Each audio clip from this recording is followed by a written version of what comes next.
Coco, and you're inside tennis with the Koz. Well, Elliot, my memory's a little better than yours, so I can remember the very first time that we met.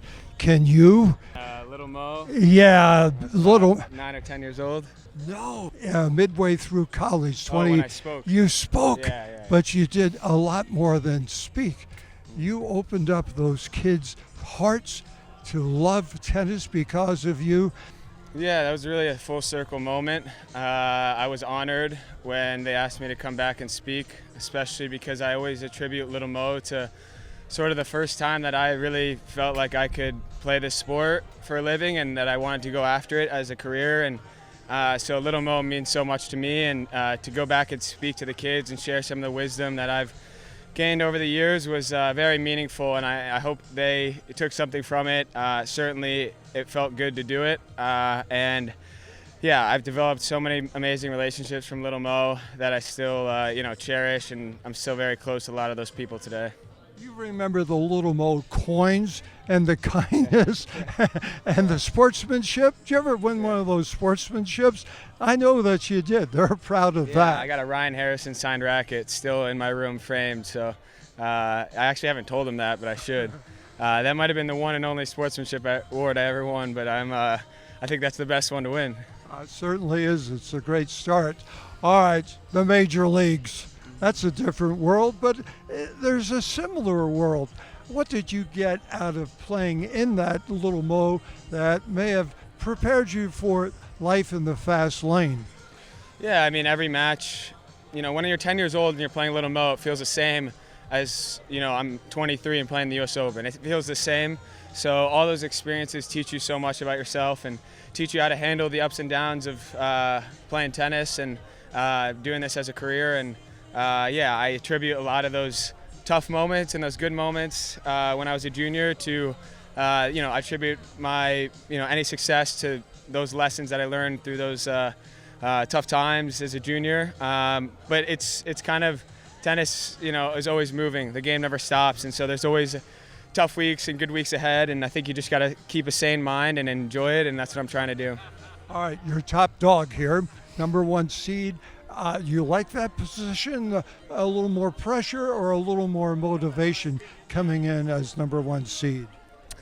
I don't know about pressure. It's just a reflection of some past results. It's, of course, you see your name on the top of the draw. Maybe it's easier. You don't have to scroll so much. But I don't know. I think everybody wants to beat that top seed. You know that. I felt some of that pressure maybe in college when I was number one for a bit, and I feel like it's never easy to manage sort of that, but at the same time, the way I look at it is like every match out here is a war. You're the number one seed.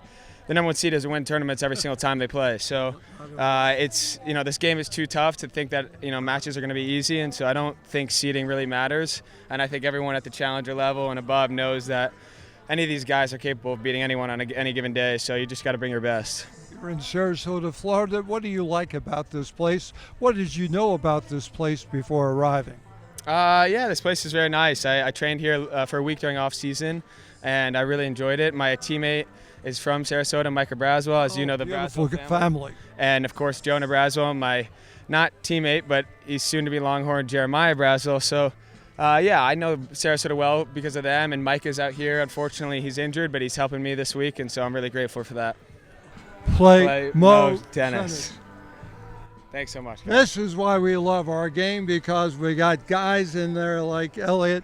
Thanks so much for doing this. Appreciate it. Of being up there playing at the Harlem Junior Tennis Program, it's where James and I got our start, so always remember it. Skit that you had at Harvard, and you did this also with your brother James. Yeah, it was kind of a dream come true to play for a year together at school. You're getting a reputation of a desirable coach. Your brother tested you out. You did well with James. Now you're out here with Elliot. What's it like being back on coaching tour? It's nothing to do with me. It's nice playing with these guys. They're so talented and such good guys, so fun to work with that, it's hard to have a bad time. Ray, you have seen everyone. You've seen everything out here. Today, we had our number one seed, the top dog out there. How much pressure could there be on a player who's not really been seeded one too much before in his career? Well, Koz, it's funny you bring that up because there's been a bit of a first seed jinx at the Sarasota Open. Over the years, from Michael Russell to Jack Sock, a number of players, J.J. Wolf last year, all these guys came in heralded as the top seed, and they all lost in the very first round. I've seen it happen 4 or 5 times in the past 10 years, so I was glad to see this young man win that close match. He seems to be a great player, and he's got a former college teammate in Braswell. That is correct, yes. And he was cheering him on from the sidelines, so great to see that. Nice young players. Well, what I liked about him, we met at the Little Mo, and they had him come in to address the group. The parents were crying, the kids were laughing with him. He's a real solid person. It seems like it. It's funny, when I have to profile the players before I introduce them on the microphone, I read up about them, and their stories are always fascinating. And it's fun to read their respective backgrounds and then watch the two competitors square off. You don't want either one to lose usually because they both have such impressive backgrounds and pedigrees. So, yeah.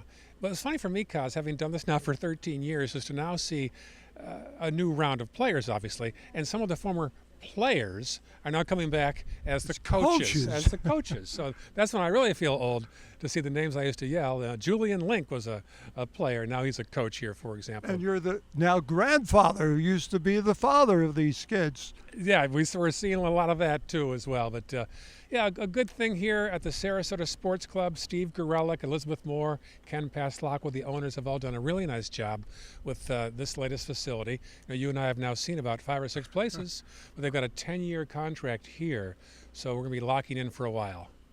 It's better than a marriage contract. Often the case. But yeah, people are flocking out here. Great tennis on 3 courts. The practice courts are always fun to watch as well. So I'm looking forward to how this all plays out come Sunday. Beautiful. Always great catching up with the voice of the Sarasota Open.